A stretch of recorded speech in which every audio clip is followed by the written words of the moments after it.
একটু বামে দিতে সামনে গেল।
এ মাহফিলের আয়োজন যারা করেছেন আর শোনার জন্য যারা এসেছেন, কিয়ামতের দিন মুসিবতের সময় এ মাহফিল আমাদের সকলের জন্য নাজাতের ওসিলা বানিয়ে দিও আল্লাহ।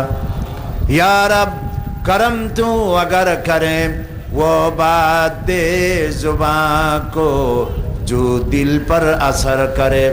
रब्बना तक़ब्बल मिन्ना इन्नका अंतस समीउल अलीम वतुब अलैना इन्नका अंतत तव्वाबुर रहीम।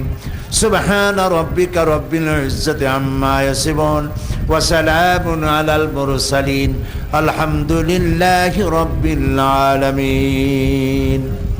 जनाब सभापति আজকের দিশারি ইসলামী পাঠাগার কর্তৃক আয়োজিত এই বিশাল সমাবেশের সম্মানিত বিশেষ অতিথি, গণপ্রজাতন্ত্রী বাংলাদেশ সরকারের সাবেক প্রতিমন্ত্রী, বিশিষ্ট পার্লামেন্টারিয়ান, বিশিষ্ট আইনজীবী জনাব অ্যাডভোকেট ইবাদুর রহমান সাহেব,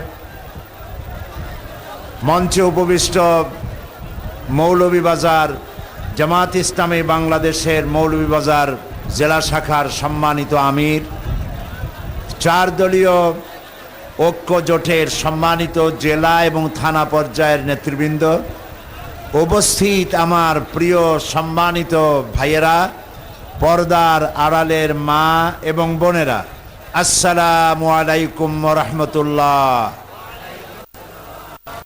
আমি আপনাদেরকে সালাম দিয়েছি, সালাম দেওয়া সুন্নত আর জবাব দেওয়া আপনারা সবাই ওয়াজিব আদায় করেন। আমি আবার সুন্নত আদায় করি, আসসালামু আলাইকুম ওয়া রাহমাতুল্লাহ। আমরা আল্লাহ তাআলার দরবারে শুকরিয়া আদায় করি যে মহান আল্লাহ তাবারক ওয়া তাআলা আমাদেরকে এই বিশাল জনসমুদ্রে আমাদেরকে শরীক হওয়ার তৌফিক এনায়েত করেছেন। আমরা বলি আলহামদুলিল্লাহ। আপনারা মাহফিলে এসে বেজার না খুশি? অল্প না বেশি? তো বেশি খুশির মতোই তো আলহামদুলিল্লাহ পড়বেন, ঠিক না? যদি মহব্বতের সাথে জোরে সোরে আলহামদুলিল্লাহ পড়েন, রাসূলুল্লাহ বলেছেন তামলাউল মিজান, কিয়ামতের দিন মিজানকে পূর্ণ করে আল্লাহ তাআলা সওয়াব দেবেন। কাজে মহব্বতের সাথে সবাই পড়েন আলহামদুলিল্লাহ। রব্বানা লাকাল হামদ হামদান কাসীরান তাইয়িবান মুবারাকান ফীহি ইয়া রাব্বি লাকাল হামদু কামা ইয়ানবাগি লিজালালি ওয়াজহিকা ওয়া আযীমি সুলতানিকা। আমরা আল্লাহ তাআলার শুকরিয়া আদায় করে নিলাম, আবারও বলি আলহামদুলিল্লাহ। আমি একটু জিজ্ঞেস করতে চাই, আপনারা সওয়াব কামাই করতে আসছেন না গুনাহ? সবাই বলেন। কাজী খামোখা কথা বললে কিন্তু গুনাহ হবে। এইখানে মানুষের আল্লাহ খালি মুখ দেন নাই কথা কওয়ার জন্য, চোখ যে মনের কথা বলে, চোখ দিয়েও কথা বলা যায়, ফিঙ্গার ল্যাঙ্গুয়েজ, আঙ্গুল দিয়েও কথা বলা যায়। তা আপনারা কথা মুখ দিয়ে বলবেন কেন? এখানে আপনারা যারা দাঁড়ায় আছেন, আপনারা নিশ্চয়ই মা বোনদেরকে সম্মান করবেন। আপনাদের এদিকে যে প্যান্ডেলটা, ওই প্যান্ডেলে মা বোনরা ভরা, হাজার হাজার মা বোন আছেন। আপনারা যদি একটু বসেন তাহলে ওনাদের শুনতে দেখতে একটু সুবিধাই হয়। আমি আপনাদেরকে অনুরোধ করব, মা বোনদের প্রতি একটু সম্মান দিন, একটু বসেন, একটু কষ্ট করে বসেন, তারপর আমি দাঁড়াবো, আমিও আপনাদেরকে দেখব, আপনারাও আমাকে দেখবেন। একটু অনুরোধ করছি, মা বোনদের একটু সুযোগ করে দেন, একটু বসেন। এ পাশেও যারা আছেন, মেহেরবানি প্রিয় ভাই সব, আজকে রোদ্রে আপনারা আসছেন, আপনাদেরকে এখানে আনার জন্য দিশারি কি সমাজ কল্যাণ সংসদ পরিষদ, ওরা আপনাদের বাস ভাড়া দিছে বোধ হয়, ট্রাক ভাড়া, রিক্সা ভাড়া দেয় না, দুপুরে ভাত খাওয়াবে, যাওয়ার ভাড়া দেবে। তাহলে পেটের খাইয়া, নিজের খেয়ে পকেটের পয়সা খরচ করে যে আসছেন, কিসের কারণে বলতে পারেন? কিসের কারণে? জোরে বলেন। কোরআন জানার জন্য, কোরআন বোঝার জন্য। আমি চেষ্টা করব কোরআন থেকে আপনাদেরকে বুঝাবার জন্য, আল্লাহ যেন আমার তৌফিক দেয়। আমরা বলি আমিন। প্রিয় ভাই সব, আজকে যে রোদে বসছেন, এই রোদ কঠিন না হাসরের মাঠে যে রোদ হবে সেইটা কঠিন? তা আমরা দোয়া করি যে আল্লাহ তাআলা তোমার কোরআন শুনতে এসে তোমার বান্দা বান্দিরা বিছানার পরোয়া করে নাই, মাটিতে বসছে, রোদের মধ্যে বসছে, ছায়ার পরোয়া করে নাই। আল্লাহ, কিয়ামতের দিন যেদিন আরশের ছায়া ছাড়া কোনো ছায়া থাকবে না, ওই দিন তোমার আরশের নিচে আমাদের সকলের জায়গা করে দিও। জোরে বলেন আমিন। বিসমিল্লাহির রাহমানির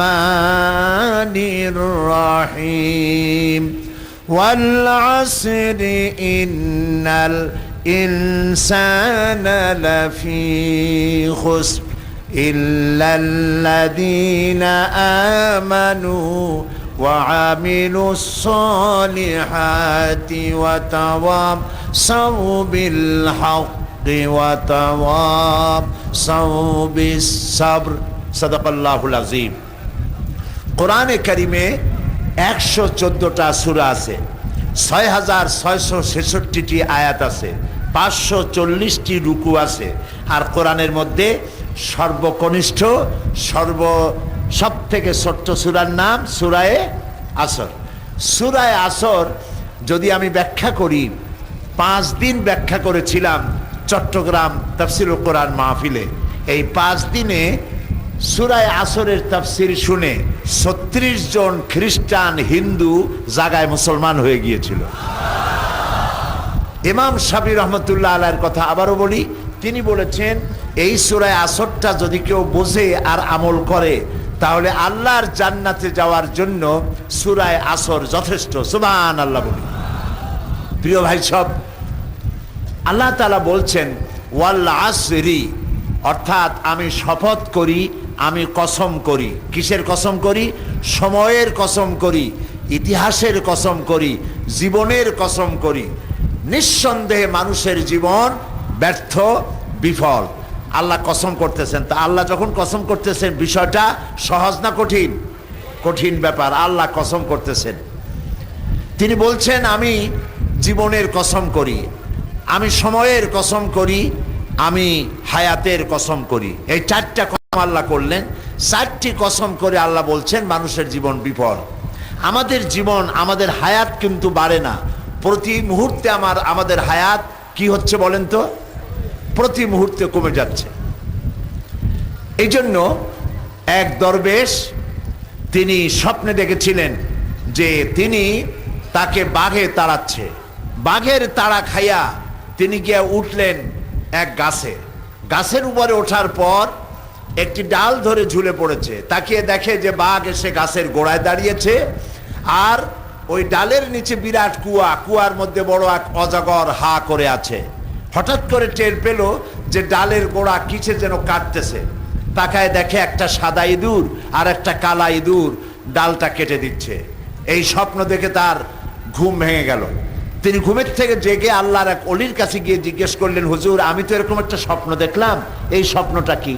অলিউল্লাহ বললেন, দেখো এই স্বপ্নটা আসলে স্বপ্ন না, এটা বাস্তব।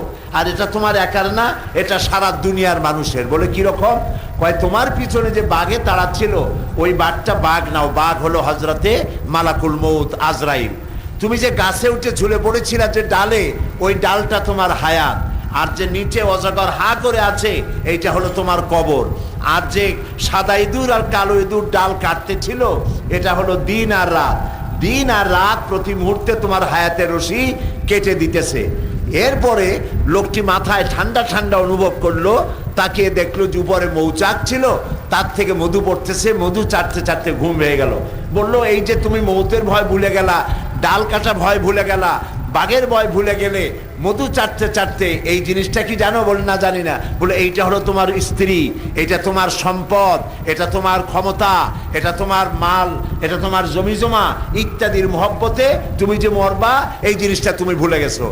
এই যে স্বপ্নটা সে লোক দেখলো, সেই লোকের স্বপ্ন আমাদের জীবন এক কিনা বলেন? একই। আমাদের পেছনে আজরাইল ঘুরতেছে আর আমরা মালের পিছনে দৌড়াচ্ছি। আমরা আমাদের হায়াত প্রতি মুহূর্তে কাটতেছে আর আমরা প্রতি মুহূর্তে এগিয়ে যাচ্ছি মৃত্যুর দিকে, আমরা টের পাচ্ছি না। এই জন্য আল্লাহ রাব্বুল আলামিন বলেন, ওয়াল আসরি ইন্নাল ইনসানা লাফি খুসর। আল্লাহ তাআলা বলেন মানুষের জীবন ক্ষতিগ্রস্ত, মানুষের জীবন বিফল। 4টি কাজ করলে জীবন হবে সফল। সুবহানাল্লাহ বলেন। কয়টা কাজ করতে হবে? 4টি কাজ। এই 4টি কাজ আপনারা পকেটে করে নিয়ে যাবেন মাহফিল থেকে। আল্লাহ যেন তৌফিক দেয়, জোরে কোন আমিন। আজকে রোদ্রে একটু কষ্ট হলে কি হবে? অনেক কিছু হবে, ক্ষতি হবে। একটু ক্ষুধায় কষ্ট করলে ক্ষতি হবে। আল্লাহ তাআলা এই কথাগুলি শোনার আর বোঝার আমাদেরকে যেন তৌফিক দেন, আমরা বলি আমিন। 4টি কাজ। 1 নম্বরের কাজ হলো আল্লাহর প্রতি ঈমান, ঈমান আনতে হবে। 2 নম্বরে নেক কাজ করতে হবে। 3 নম্বরে হকের দাওয়াত দিতে হবে। 4 নম্বরে সবর করতে হবে। এই 4টে কথা আমি আপনাদেরকে বলবো। 1 নম্বর হচ্ছে ঈমান। বলেন 1 নম্বর কি? আমরা সবাই ঈমান আনছি কিনা? ঈমান এনেছি। ঈমানের ভিত্তি কি? লা ইলাহা ইল্লাল্লাহু মুহাম্মাদুর রাসূলুল্লাহ। সবাই পড়েন লা ইলাহা ইল্লাল্লাহু মুহাম্মাদুর রাসূলুল্লাহ। এটি হলো ঈমানের ভিত্তি। আল্লাহ ছাড়া কোনো ইলাহ নাই, হায়াত ও মওতের মালিক নাই। খেতে দেওয়ার মালিক কে? আসতে বলেন কেন? খেতে দেওয়ার মালিক কে? পড়তে দেওয়ার মালিক কে? হায়াতের মালিক কে? মওতের মালিক কে? সন্তান দেওয়ার মালিক কে? সন্তান না দেওয়ার মালিক কে? এই কথা কি আমরা বুঝি? বুঝি না? বুঝি না। বুঝি না বলেই বিবাহ করেছে, 8-10 বছর হয়ে গেছে, বাচ্চা হয় না। চলে গেল কোনো মাজারে, কোনো কবরে গিয়া বলল, বাবা আমার তো ছেলে পেলে হয় না, আমার একটা ছেলে দাও। বলে না মানুষে? জোরে বলেন, বলে না? এটা বলা কি জায়েজ আছে? জায়েজ নাই। কারণ আমি সন্তান চাইবো কার কাছে? চিল্লায় বলেন। হযরতে জাকারিয়া আলাইহিস সালাম সূরা আলে ইমরানের মধ্যে আল্লাহ রাব্বুল আলামিন বলেন, হযরতে জাকারিয়া সন্তান চেয়েছিলেন আল্লাহর কাছে। আচ্ছা আপনারা বলেন, পীর বুজুর্গ বড় না নবীরা বড়? বলেন সবাই। নবীরা বড়। তো নবীরা সন্তান চাইছে কার কাছে? আমরা চাবো কার কাছে? আল্লাহর কাছে। মানুষেরা তো বোঝে না।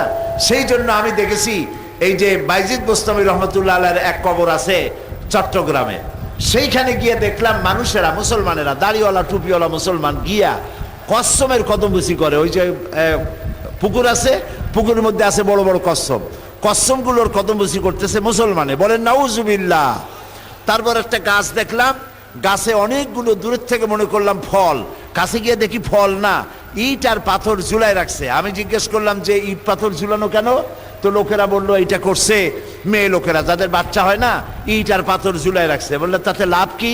তো বললো যে তাদের ধারণা ইট পাথর ঝুলাই থুয়ে গেলাম, এটা যেরকম ভার ওই রকম পেটের মধ্যে ভার হইতে হইতে একদিন বাচ্চা হয়ে যাবে। চিন্তা করছেন? এই কাজ কি মুসলমানের করা উচিত? বলেন আপনারা, করা উচিত? আল্লাহ যে আমাদেরকে, আল্লাহ আজকে যে মুসলমান দুনিয়ায় মার খাচ্ছে, দুনিয়ার মধ্যে সব থেকে বেশি মার খায় কারা কন্ত দেখি, জোরে বলেন না ভাই। মুসলমান মার খায়। বুশ মারে কাদেরকে আজকে? বুশ কাদেরকে মারতেছে? শ্যারন মারতেছে কাদেরকে? ইহুদিরা মারতেছে কাদেরকে? মুসলমানদেরকে। আমাদেরকে ইহুদিরা মারে, খ্রিস্টানা মারে, মুশরিকে মারে, কাফেরে মারে, সবাই মারে আমরা খাইতেছি। আমরা কি দুনিয়া আসছি মার খাওয়ার জন্য ভাই? কি বলেন, মার খাওয়ার জন্য আসছি? তো আমাদের বিপদ হয় কেন? বিপদ হয় এই জন্য যেহেতু আমরা মালিক চিনি নাই, আল্লাহরে চিনতে পারি নাই।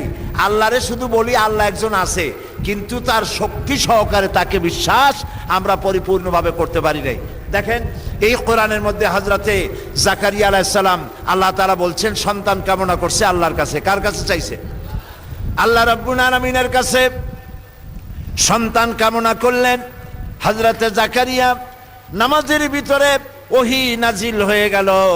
হযরতে জিবরাইল এসে বলেন, হে জাকারিয়া, আল্লাহ তাআলা আপনাকে একটি সন্তান দিবেন, সন্তান হবে পুত্র সন্তান, নাম রেখে দিবেন ইয়াহইয়া, ছেলে হবে। আর নাম রেখে দিলেন কে? আল্লাহ তাআলা। লক্ষ্য করুন, হযরতে জাকারিয়া প্রশ্ন করলেন, আমি কি গল্প শোনাইতেছি না কোরআন শোনাচ্ছি। হযরত জাকারিয়া বললেন, জিবরাইল, আমি তো বুড়া মানুষ, আর আমার বউ হলো বুড়ি, আর বউ হলো বন্ধা। বন্ধা বোঝেন তো? যার বাচ্চা হয় না, সিলেটে কি বলে, এই মৌলভীবাজার এলাকায় কি বলে, বাচ্চা হয় না মেয়ে লোকের? বন্ধাই বলে বোধ হয়, বন্ধা। আরবিতে বলে আকিম, বাজাও বলে, হ্যাঁ বাজাও বলে। তো আমার বউ হলো বাজা, বন্ধা, আকিম, বাচ্চা হয় না, বুড়ি, আর আমি হলাম বুড়া। তো এই কেমনে বাচ্চা হবে? আল্লাহ তাআলা জবাব দিলেন। কে জবাব দিলেন বলেন সবাই? আল্লাহ তাআলা জবাব দিলেন, কাযালিক, আল্লাহ যেমনে চায় তেমনে হবে। সুবহানাল্লাহ বলেন। আল্লাহ যেমনে চায় তেমনে হবে। তো আল্লাহ তাআলা সন্তান দিয়ে দিয়েছেন, দেন নাই? সন্তান দিয়েছেন। আল্লাহ তাআলা মানুষ বানাবেন, সেজন্য বাপ মায়েরও দরকার নাই। ইচ্ছা যদি করেন মানুষ বানাই দিতে পারেন। পারেন কিনা? আরে ভাই কথা কন না কেন? পারেন কিনা? কারে পারছে কন তো? বাপও নাই মাও নাই, মানুষ বানাইছে কারে? আদম আলাইহিস সালাম রে। তারপরে বাপ নাই, শুধু মা আছে, সন্তান বানাইছেন আল্লাহ তাআলা। তার নাম কি? ঈসা আলাইহিস সালাম। সুবহানাল্লাহ বলেন সুবহানাল্লাহ। তো আল্লাহ তাআলা হচ্ছেন ফাআলুল লিমা ইউরিদ, যা খুশি তিনি তাই করতে পারেন। এই জন্য আল্লাহর প্রতি ঈমান আনার অর্থ হলো যে আল্লাহর প্রতি ঈমান আনতে হবে এইভাবে, খেতে দেওয়ার মালিক তিনি, পড়তে দেওয়ার মালিক তিনি, বাঁচাবার মালিক তিনি, হায়াতের মালিক তিনি, মওতের মালিক তিনি। সবকিছু কে করতে পারেন? ফাআলুল লিমা ইউরিদ। কে করতে পারেন? জোরে কন। এক আঙ্গুল আকাশের দিকে উঁচু করে বলেন, কে পারেন? আরো জোরে চিল্লায় বলেন, আবারও একবার বলেন, হাত নামান, বলেন আলহামদুলিল্লাহ। ইমানটাকে সাফ করতে হবে।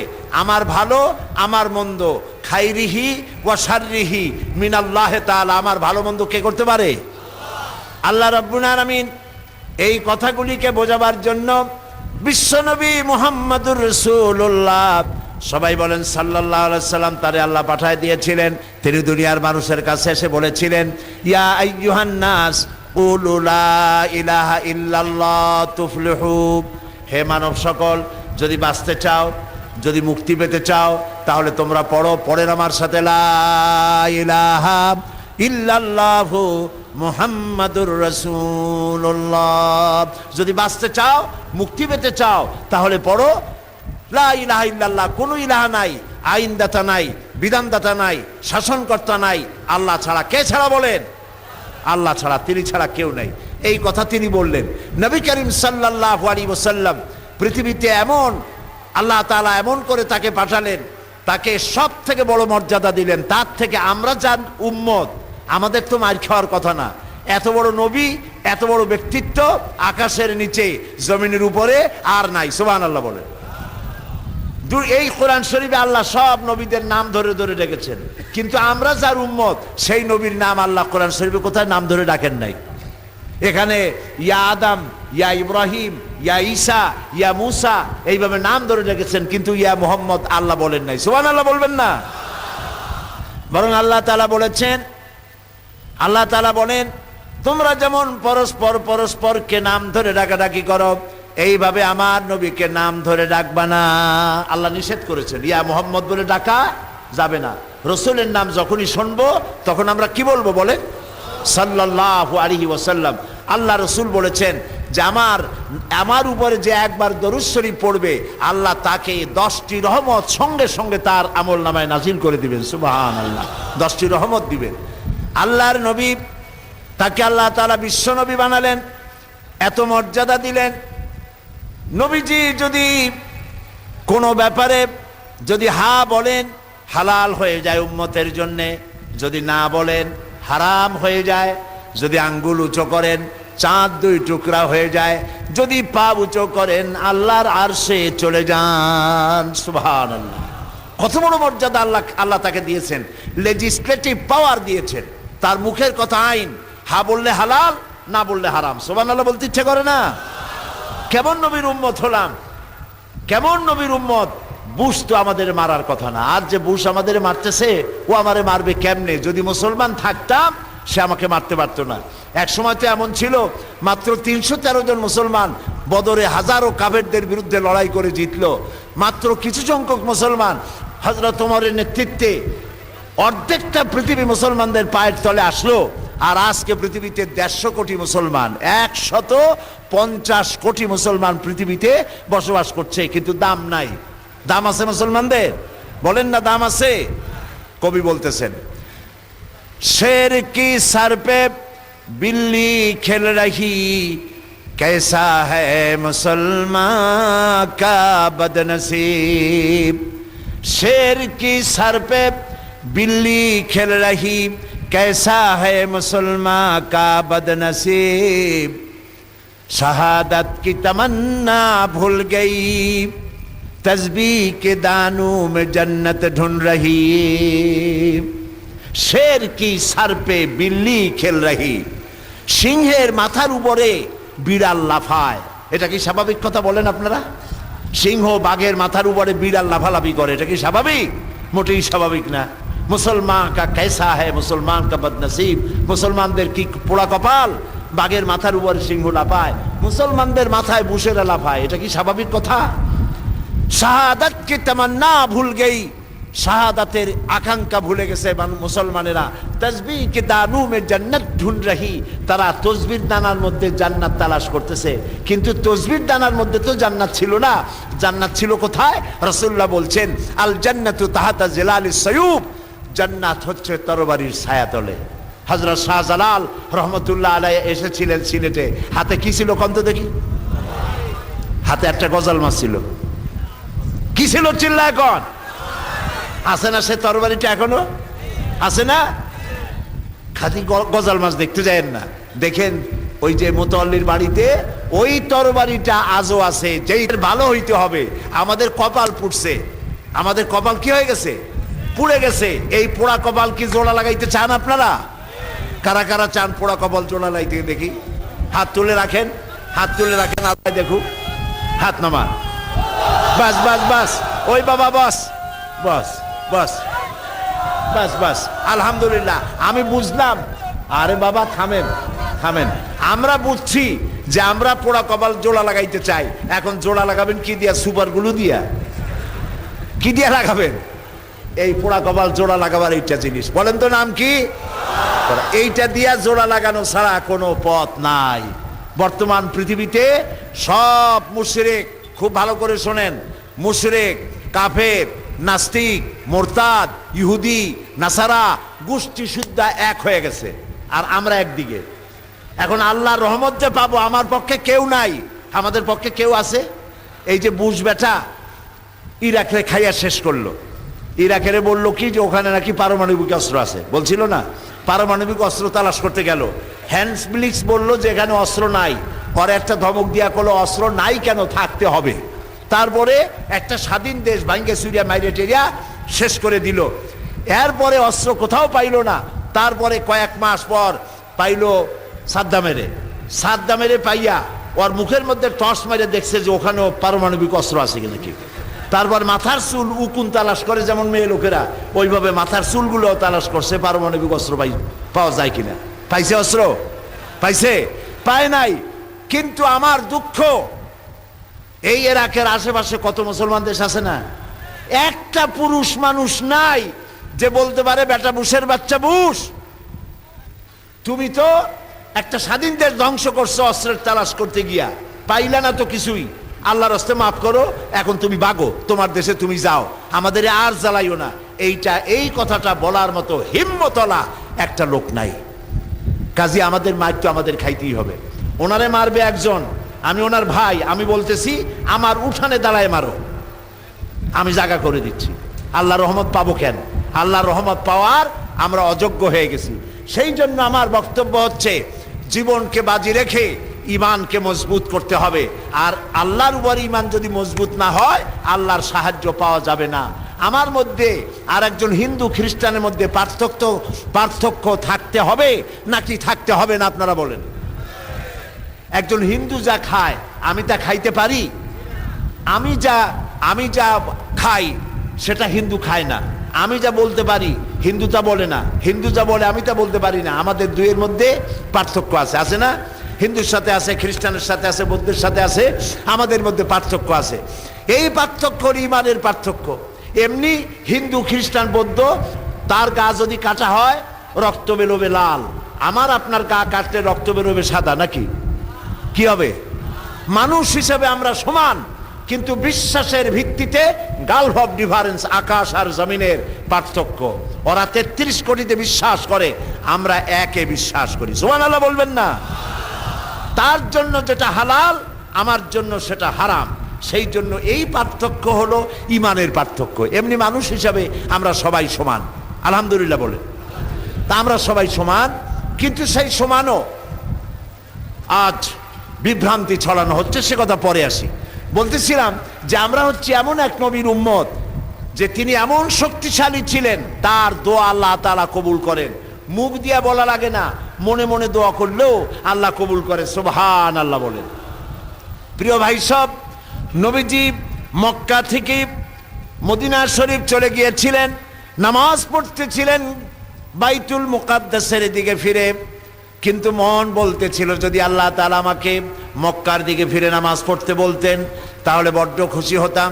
এজন্য তিনি হাত তোলেন না, এজন্য তিনি মুখ দিয়েও বলেন না, মনে মনে চিন্তা করেন জিবরাইল যদি আসতো। একদিন তিনি জোহরের নামাজ পড়ছেন, 2 রাকাত পড়া হয়ে গেছে, তাশাহুদ পড়তেছিলেন, এমন সময় জিবরাইল নাজিল হয়ে গেল। আল্লাহ তাআলা ওহী নাজিল করলেন, কাদ নারা তাকাল্লুবা ওয়াজহিকা ফিস সামা। নবী হে, আমি লক্ষ্য করেছি আপনি বারবার আমার আকাশের দিকে তাকাচ্ছেন। আপনার মনের ইচ্ছা আপনি কাবার দিকে, মক্কার দিকে ফিরে নামাজ পড়বেন, আপনার এরাদা পুরা হয়ে গেছে। নামাজের বাকি অংশ মক্কার দিকে ফিরে আদায় করুন। সুবহানাল্লাহ। দেখছেন অবস্থা? মুখ দিয়া বলা লাগে না, মনে এরাদা করতে দেরি, দোয়া কবুল হতে দেরি নাই। হাদিস শরীফ এসেছে, রাসূলের কাছে হযরতে আবু হুরায়রা রাদিয়াল্লাহু তাআলা আনহু, তিনি রাতের বেলায় এসে কাঁদতেছিলেন রাসূলের সামনে। রাসূল প্রশ্ন করলেন, আবু হুরায়রা এত রাতে তুমি কাঁদো কেন? তিনি বললেন, আমার মা আমাকে মেরেছে।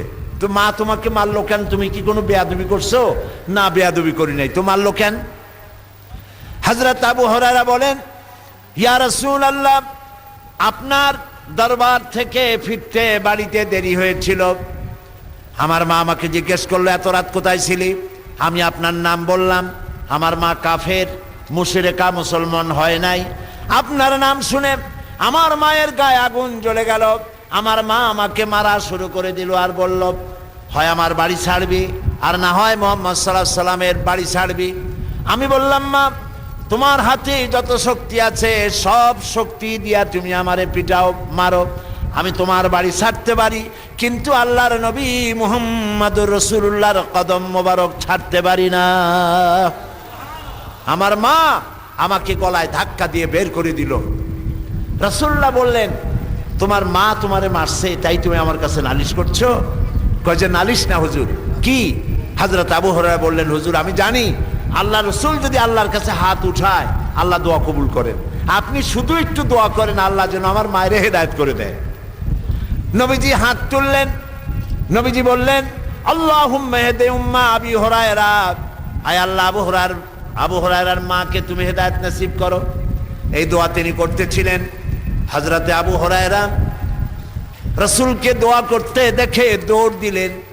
দৌড়াতে দৌড়াতে তিনি যাচ্ছেন, পিছন থেকে কয়েকজন সাহাবী তার জামা টেনে ধরেছেন, বলে দৌড়াও কেন? হযরত আবু হুরায়রা বলেন, আমার জামা ছেড়ে দাও, আমাকে দৌড়াতে দাও, আমি দৌড়াইয়া বাড়ি যেয়ে দেখতে চাই। আমি আগে দৌড়াইয়া বাড়ি গেলাম না, আমি দৌড়াইয়া যাওয়ার আগে রাসূলুল্লাহর দোয়া আমার বাড়ি গেছে সেটা আমি দেখতে চাই। হযরত আবু হুরায়রা ঘরের কাছে গিয়ে দরজায় গিয়ে নক করেছেন, ভিতর থেকে আওয়াজ এলো, কে? তিনি বললেন, মা, আমি তোমার ছেলে কলিজার টুকরা আবু হুরায়রা ফিরে এসেছি। মা বললেন, বাবু, আব্বু অপেক্ষা করো, আমি তোমার জন্য দরজা খুলতেছি। হযরত আবু হুরায়রা বলেন, আমার মায়ের গলার আওয়াজের ভিতরে কুফরি আর শিরকিয়াতের কর্কশতা পেলাম না। মায়ের গলার আওয়াজ শুনে আমার কাছে মনে হলো আমি বাড়ি আসার অনেক আগে আল্লাহর নবীর দোয়া আল্লাহর আরশে পৌঁছে গেছে। মা চলে এলেন, বুড়ি মা, তার মাথার চুলগুলি সাদা, গোসল করে এসেছেন, মাথা থেকে পানি টপ টপ করে পড়তেছে। মা আমারে বলল, বাবা, আমি তোমাকে মারার পর খুব দুশ্চিন্তায় পড়েছিলাম, কেন মারলাম আমার এই ছেলেটারে? আহারে, মারলাম কেন? সে তো কোনো খারাপ জায়গায় যায় নাই। মুহাম্মদ সাল্লাল্লাহু আলাইহি ওয়াসাল্লামের মতো ভালো মানুষ তো জীবনে নামও শুনি নাই, তার কাছে গেছে মারলাম কেন? আমি খুব ভুল করছি, আমি গোসল করেছি, তুমি আমাকে নিয়ে চলো রাসূলুল্লাহর দরবারে। হযরত আবু হুরায়রা বলেন, মাকে নিয়ে আল্লাহর নবীর দরবারে চলে গেলাম। নবীজিকে দেখে বুড়ি মা আমার পড়লেন, লা ইলাহা ইল্লাল্লাহু মুহাম্মাদুর রাসূলুল্লাহ। নবী করিম সাল্লাল্লাহু আলাইহি সাল্লাম যুদ্ধ করে ইসলাম প্রচার করেন নাই, ইমানের দাওয়াত দিয়ে ইসলাম প্রচার করেছেন। এই যে ওহদ, বদর, খন্দক যত যুদ্ধ হয়েছে সব ছিল ডিফেন্সিভ, আক্রান্ত হয়েছে প্রতিরোধ করেছেন। গায়ে পড়ে কারোর সাথে তিনি যুদ্ধ করেন নাই, সুবহানাল্লাহ বলেন, গায়ে পড়ে যুদ্ধ করেন নাই। সুতরাং নবী করিম সাল্লাল্লাহু আলাইহি সাল্লাম এই ইমানের দাওয়াত দিয়া ইল্লাল্লাযিনা আমানু ওয়া আমিলুস সালিহাত, ইমানের দাওয়াত দিলেন, আমলে সালের দাওয়াত দিলেন, হকের দাওয়াত দিলেন, মার খায় সবর ইখতিয়ার করলেন। এরপর একটা রাষ্ট্র কায়েম হয়ে গেল। রাসূলুল্লাহ মক্কা থেকে মদিনায় আসলেন, রাষ্ট্র কায়েম করলেন, এবার রাসূলুল্লাহ প্রেসিডেন্ট হলেন। সুবহানাল্লাহ বলেন। আমাদের বাংলাদেশের পরিধি হলো ৫৬,০০০ বর্গ মাইল, আর রাসূলুল্লাহ যে দেশের প্রেসিডেন্ট ছিলেন এই দেশটা হলো ১২.৫ লক্ষ বর্গ মাইল। এই বিশাল দেশের রাষ্ট্রপতি রাসূলুল্লাহ। এখন তিনি সংবিধান দিলেন কোরআন দিয়া। কি দিয়ে সংবিধান দিলেন বলে? এটার নাম কনস্টিটিউশন, এটা সংবিধান। চুরি বন্ধ হয়ে গেছে, ডাকাতি বন্ধ হয়েছে, জিনা বন্ধ হয়েছে, হত্যা বন্ধ হয়েছে, ধর্ষণ বন্ধ হয়েছে, মানুষের ঘরে খাবার পৌঁছে গেছে, এখন আর কেউ না খাইয়া থাকে না। সুবহানাল্লাহ বলেন। আরে ভাই, সুবহানাল্লাহ বলতে ইচ্ছা করে না? খাওয়া পড়া, শিক্ষা, চিকিৎসা, বাসস্থানের গ্যারান্টি দিচ্ছেন রাসূলুল্লাহ। হযরত আয়েশা বলেন, রাসূলের স্ত্রীদের ঘরে মাসের পর মাস চলে গেছে, ঘরে খাবার নাই, চুলায় আগুন জ্বলে নাই, কিন্তু মানুষের ঘরে ঘরে খাবার পৌঁছে গেছে, খাবারের অভাব কারো হয় নাই।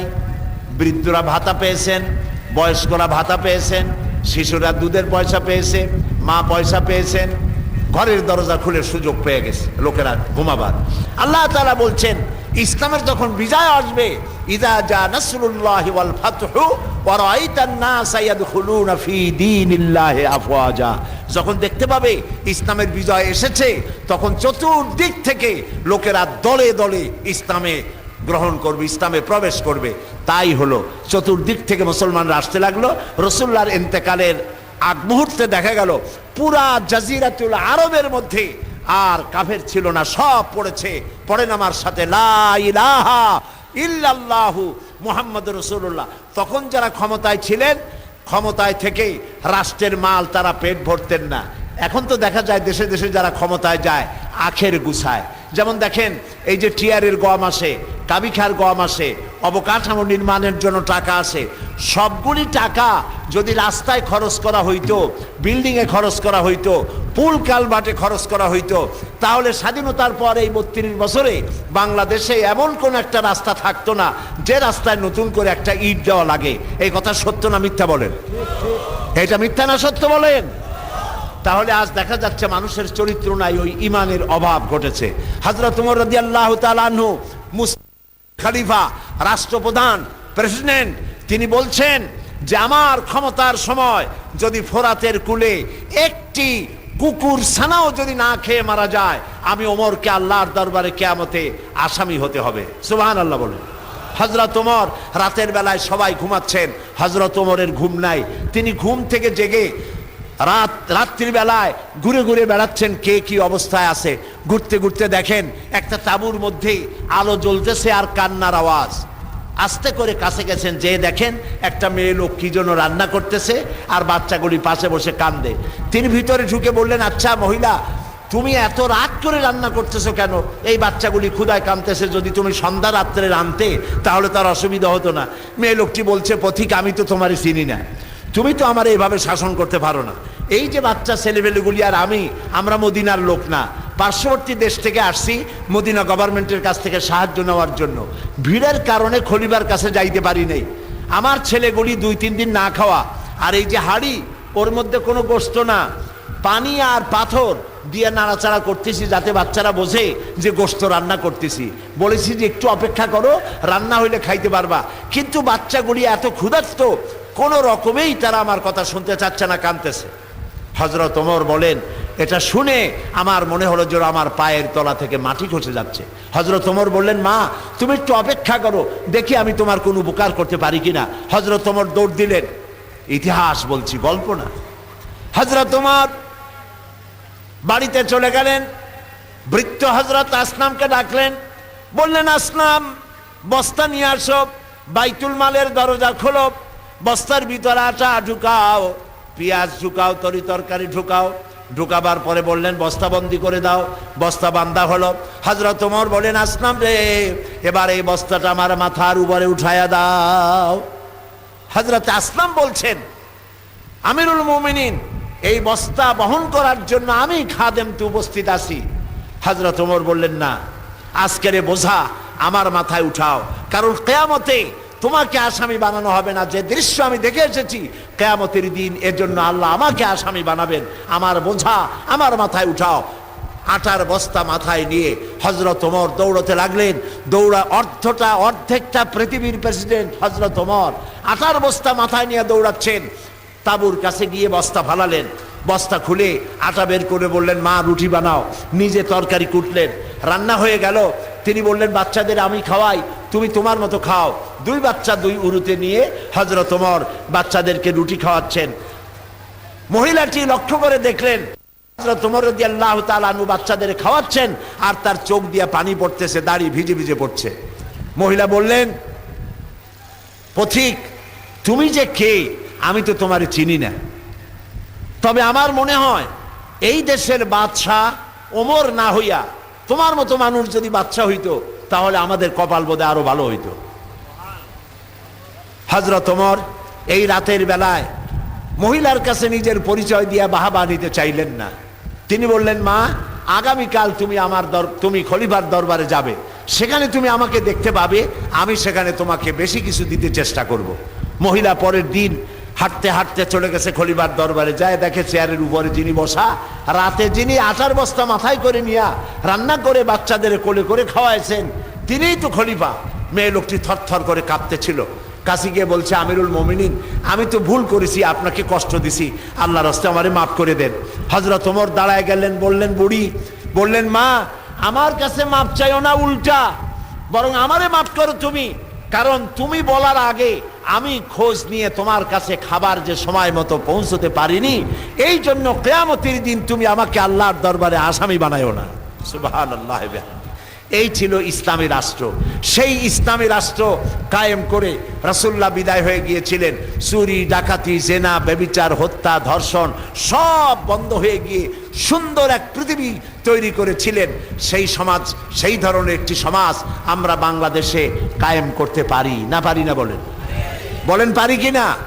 এরকম একটি সমাজ কায়েম হোক বাংলাদেশে, যা কোরআন দিয়ে চলবে। বাংলাদেশে যে সংবিধান অ্যামেন্ডমেন্ট হচ্ছে সমানে, 13টা হয়ে গেছে, 14টা হবে আর কদিন পরে, আর মাত্র কদিন পরেই 14দশ সংশোধনী আসবে।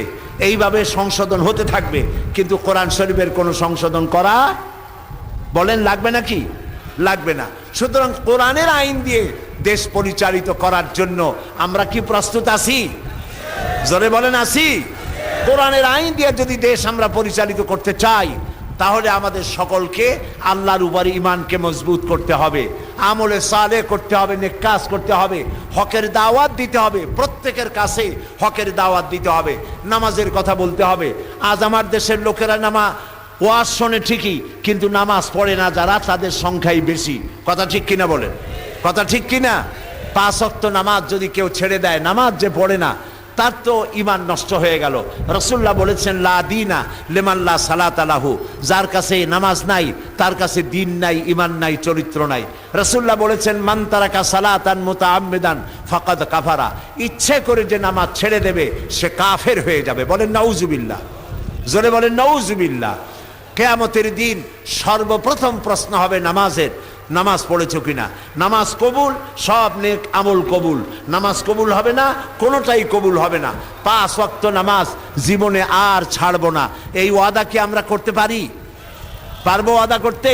2 হাত উঁচু করেন সবাই, সকলে 2 হাত উঁচু করুন, বলুন ইয়া আল্লাহ, তোমার পবিত্র নামে কসম করি, ওয়াদা করি, শপথ করি, যতদিন পর্যন্ত মালাকুল মউত আমার মাথার কাছে না আসতেছে ততদিন পর্যন্ত ফরজ নামাজ, ফরজ রোজা আর ছেড়ে দেব না, আর ছেড়ে দেব না, আর ছেড়ে দেব না। এবার জোরে বলেন ইয়া আল্লাহ, আমার মৃত্যু পর্যন্ত আজকের এই ওয়াদা আমাকে পালন করার তৌফিক দাও। আমিন আমিন ইয়া রাব্বাল আলামিন। হাত নামান। প্রিয় ভাই সব, জোহরে রক্ত হয়েছে, আমি জোহরের আগে আপনাদের নিয়ে একটু মোনাজাত করতে চাই। আর সেই মোনাজাতের জন্য আমি আপনাদেরকে বসার জন্য অনুরোধ করি। বাংলাদেশের জন্য দোয়া করব, ইরাকের জন্য দোয়া করব, আমাদের মা বাপের জন্য দোয়া করব, গোটা সিলেটবাসীদের জন্য দোয়া করব। আমি বসতে বলছি, অনুরোধ করছি, এতক্ষণ বলি নাই, এখন দোয়ার জন্য আমি একটু বসতে অনুরোধ করি। সব দাঁড়ানো ভাইরা, মোনাজাত দরকার নাই, লোক আছে নাকি? বলেন এমন লোক আছে নাকি যে মোনাজাত দরকার নাই? আমি আপনাদেরকে বসতে বলছি, দয়া করে বসেন।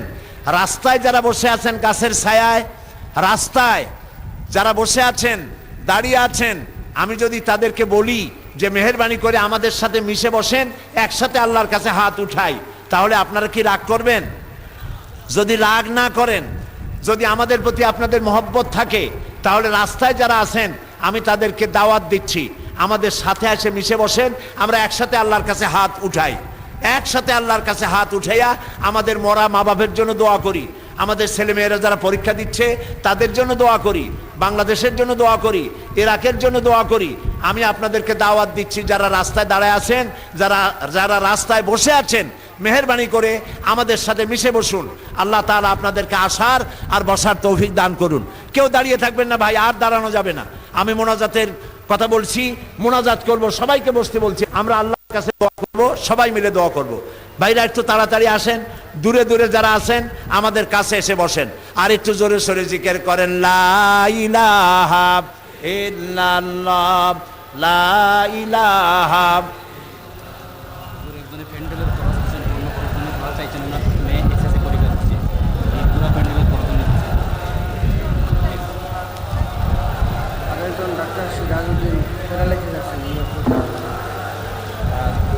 এলাকাবাসী অনেকে দোয়া চাইছে, প্লিজ সবার জন্য দোয়া করবেন।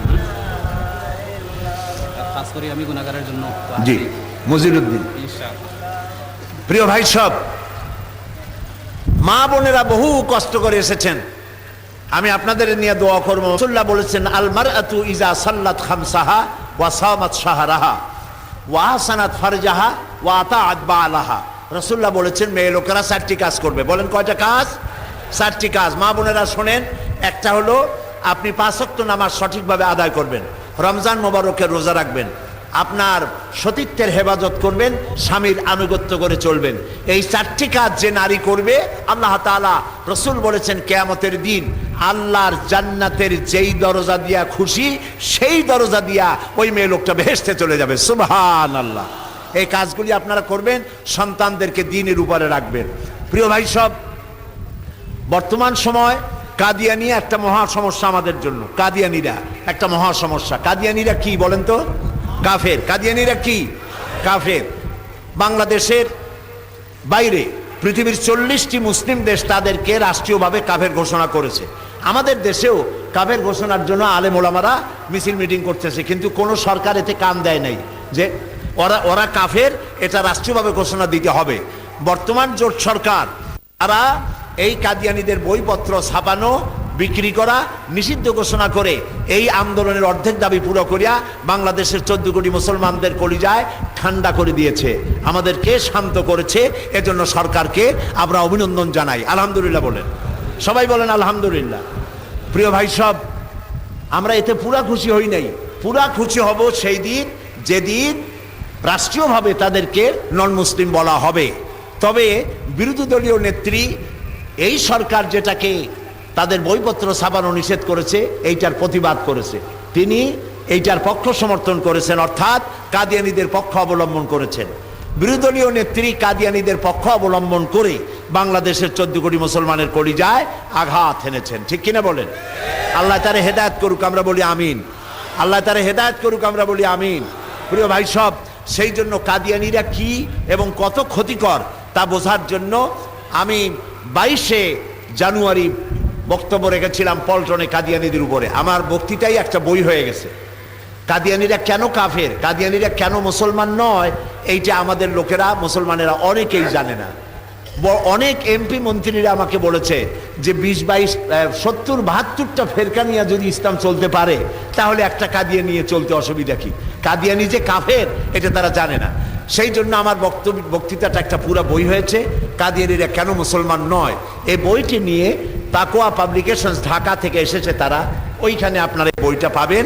এই বইটি আপনারা ওখান থেকে সংগ্রহ করবেন। এবং পোড়া কপাল জোড়া লাগাবার কথা আপনারা বলছিলেন যে আমরা জোড়া লাগাবো, সেই জন্য কোরআনের শাসন দরকার এবং ইসলামী আন্দোলনের শরীক হওয়া দরকার। লোকেরা আমাকে প্রশ্ন করে যে আপনি পীর মুরিদি করলেন না কেন, তাহলে তো আমরা মুরিদ হইতাম। অনেকে বলে, সিলেটে বহুবার আমাকে বলেছে যে পীর মুরিদি করেন, আমরা মুরিদ হই। শুধু সিলেট না, বাংলাদেশের বহু জায়গায় বলেছে যে পীর মুরিদি করেন না কেন। আমি করতেও পারি, কারণ আমার আব্বা এবং আমার চাচা দুজনই ফুরফুরার হযরত মাওলানা আবু বকর সিদ্দিকী রহমতুল্লাহ আলাইহির খলিফা ছিলেন, হাজার হাজার মুরিদ তাদের আছে। কয়ে পীর মুরিদি করলেন না কেন, আর এত ইসলামী দল থাকতে আপনি জামাত ইসলামী করেন কেন, এই প্রশ্ন করলো। তা আমি এই প্রশ্নের জবাব দিতে দিতে শেষ পর্যন্ত বই লিখলাম, আমি কেন জামাত ইসলামী করি। এটা একটি বই, 250 পৃষ্ঠার বই। যারা আমাদের বিরুদ্ধে কথা বলেন যে জামাত ইসলামীর লোকেরা পয়গম্বর মানে না, নবীদেরকে গাইল দেয়, সাহাবীদের মানে না, সাহাবীদের গাইল দেয়, দাড়ি রাখে না, টুপি পরে না, কত কিছু বলে। তো আমি তো জামাত ইসলামী করি, আমার পা থেকে মাথা পর্যন্ত দেখেন, এখানে কোনো সুন্নতের অভাব আছে? আমি সাহাবীদের বিরুদ্ধে কিছু বলছি জীবনেও? 40 বছর কোরআনের তাফসীর করতেছি, আলহামদুলিল্লাহ। কত বছর? টানা 40 বছর। আমার হাজার হাজার লাখ ক্যাসেট সারা পৃথিবীতে ছড়ায় আছে। নবীদের গাল দিছি, সাহাবীদের গাল দিছি, আছে কিছু এরকম? নাই। সুতরাং এই বইটি আমি কেন জামাত ইসলামী করি, এই বইটি ওইখানে আছে, এই বইটিও নিবেন। আর কাদিয়ানীদের ব্যাপারেও, তাফসীরের ব্যাপারে বহুত বইপত্র আছে, আপনারা এই বইপত্র সংগ্রহ করে নেবেন। আল্লাহ তাআলা এসব বইপত্র আপনাদেরকে সংগ্রহ করার তৌফিক দান করুন। ইসলামী আন্দোলনের সাথে শরীক না হলে আমরা পরিপূর্ণ রূপে দিন কায়েম করতে পারবো না। এই জন্য কোরআন এর শাসন যদি চাই, তাহলে কোরআন প্রতিষ্ঠার আন্দোলন যারা করে তাদের সাথে আমাদেরকে একত্র হতে হবে।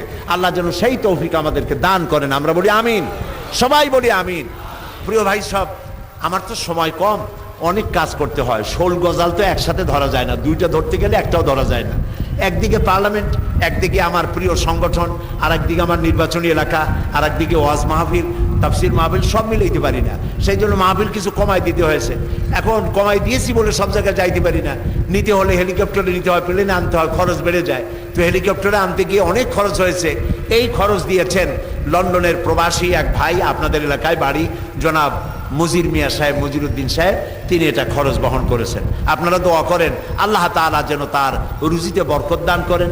তিনি প্রবাসে ইসলামিক ফোরাম ইউরোপের কর্মী, তিনি, তাকে আল্লাহ নেতা বানান এবং তাই কাজ করার তৌফিক আল্লাহ দান করুন, আমরা বলি আমিন। এই যে বিরাট প্যান্ডেল, এই প্যান্ডেলের খরচও একজনে দিয়েছেন, কি নাম তার? নাম কি? প্যান্ডেলের খরচে দিয়েছেন মজিরুদ্দিন। মাইকের খরচ দিয়েছেন 20,000 টাকা। একজনে মাইকের খরচ দিয়েছেন, একজনে প্যান্ডেলের দিয়েছে, আলহামদুলিল্লাহ বলি। সুতরাং এই ধরনের কাজ যারা, প্যান্ডেলের খরচ দিয়েছে জনাব আব্দুল সামাদ সাহেব, আল্লাহ তাকেও মঞ্জুর করুন, আমরা বলি আমিন। প্রিয় ভাই সব এই সব অনেকেই দোয়া চেয়েছেন, মা বোনদের জন্য দোয়া করব, সবার জন্য দোয়া করব। সর্বশেষ কথা হলো আমার এই যে আমরা যতক্ষণ ইসলাম না বুঝবো ততদিন আমাদের শান্তি হবে না। কোরআন শরীফের তাফসীর পড়তে হবে, একদিন শুনলে হবে না। এই তাফসীরটা বাংলা ভাষায় আছে, যে তাফসীরটা পড়লে ইসলাম ভালো করে বোঝা যাবে, তাফসীরের নাম তাফহিমুল কোরআন। নামটা কি বলেন তো? নামটা মুখস্থ করেন, নামটা তাফহিমুল কোরআন। বাংলা ভাষায় পাওয়া যায়, আপনারা কিনবেন। এখানে বোধহয় আছে, যাওয়ার সময় যাদের কাছে টাকা আছে অনেক বইপত্র ঢাকা থেকে তারা নিয়ে আসছে, আপনারা মেহেরবানি করে বইপত্রগুলো কিনে নিয়ে যাবেন। আর এইখানে মোনাজাতের পরপরই আজান হবে, আজানের পর যাদের উজু আছে সব এখানে দাঁড়ায় যাবেন। আমরা জোহরের নামাজটা এখানে জামাতে আদায় করব। আল্লাহ যেন তৌফিক দেয়। আল্লাহুম্মা আমিন। রব্বানা যালামনা أنفسنا وإن لم تغفر لنا وترحمنا لنكونن من الخاسرين। আয় আল্লাহ তাআলা, হাজার হাজার মুসলমান নরনারী দীর্ঘক্ষণ কষ্ট করে তোমার বান্দা বান্দিরা এই মাহফিলে বসে তোমার দ্বীনের কথা শুনেছেন। আল্লাহ তাআলা রৌদ্রের মধ্যে বিছানা নাই, প্রখর রৌদ্রের মধ্যে বসে বসে তোমার দ্বীনের কথা শুনেছেন। পকেটের পয়সা খরচ করে এসেছেন, পায়ে হেঁটে এসেছেন। আল্লাহ তাআলা দয়া করে আমাদের জিন্দেগির সকল গুনাহ মাফ করে দাও রব্বুল আলামিন।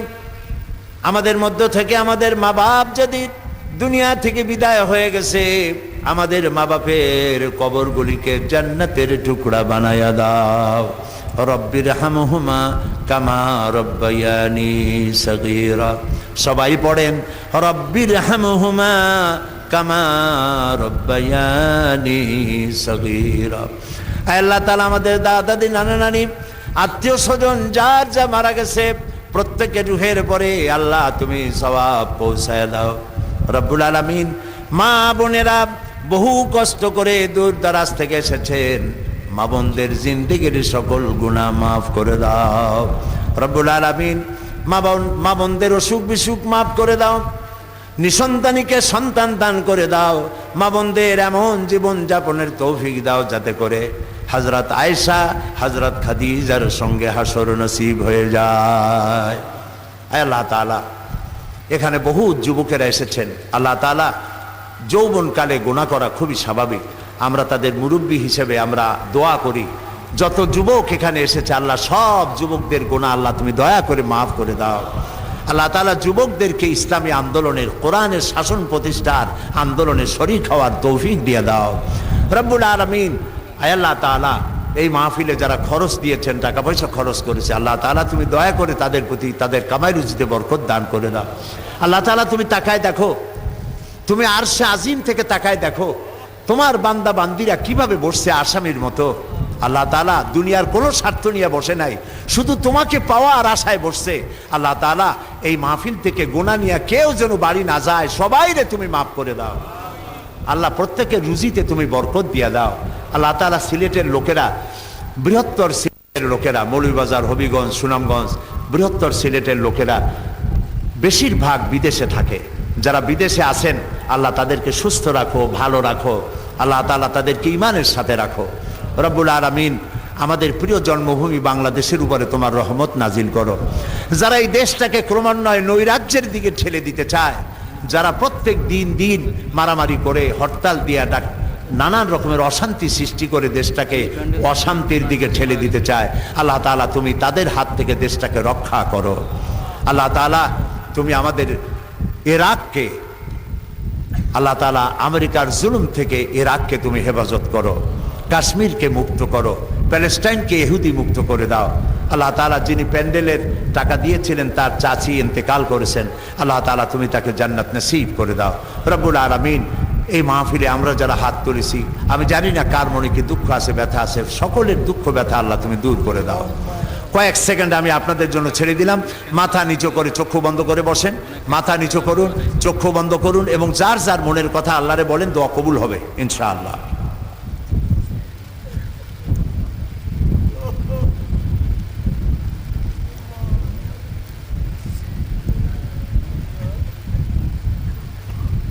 আয় আল্লাহ, তোমার বান্দা বান্দিরা মনে মনে যে যা চাইলেন, কাউকে তুমি খালি হাতে আজকে ফেরত দিও না। আল্লাহুম্মা লা তারুদ্দানা খায়িবিন, আল্লাহুম্মা লা তারুদ্দানা খায়িবিন। আল্লাহ তাআলা একেবারে কিছু না দিয়ে খালি হাতে আমাদেরকে ফেরত দিও না। রব্বানা তাকাব্বাল মিন্না ইন্নাকা আনতাস সামিউল আলিম ওয়া তুব আলাইনা ইন্নাকা আনতাত তাওয়াবুর রহিম। সুবহানা রাব্বিকা রাব্বিল ইজ্জাতি আম্মা ইয়াসিফুন ওয়া সালামুন আলাল মুরসালিন ওয়ালহামদুলিল্লাহি রাব্বিল আলামিন। ওয়া জাআল আখিরা কালামিনা ইনদাল মাউত লা ইলাহা ইল্লাল্লাহু মুহাম্মাদুর রাসূলুল্লাহ। আসসালামু আলাইকুম।